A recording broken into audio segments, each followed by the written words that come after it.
pour nous accompagner tout au long de la semaine. C'est l'ami de Midi en France. C'est Frédéric Soulier qui est avec nous, qui représente la rédaction. Bonjour Laurent. Et Et si on bain sous tout le soleil, qui a zaï des provinces, nous sommes sous le soleil d'Aix-en-Provence.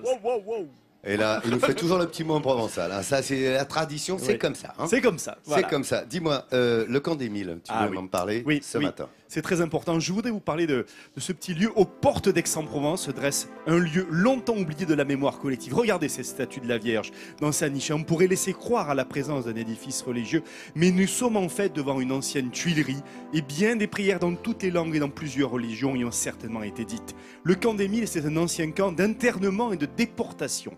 Entre 1939 et 1942, 10 000 personnes ont été parquées dans cette ancienne tuilerie désaffectée lors de la Seconde Guerre mondiale. C'est le seul et dernier grand camp français conservé encore intact et en l'état.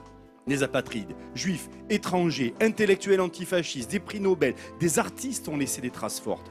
Ouvert au public depuis 2 ans, le mémorial du camp d'Émile est un témoignage unique de l'engrenage vers la Shoah. Un camp géré par les autorités françaises de l'époque. D'ici sont partis 5 convois ferroviaires pour déporter 2000 juifs raflés en Provence vers Drancy, puis Auschwitz. Je vous en parlerai plus en détail vendredi avec un reportage complet, avec des témoignages d'anciens internés. C'est extrêmement fort et il fallait le dire.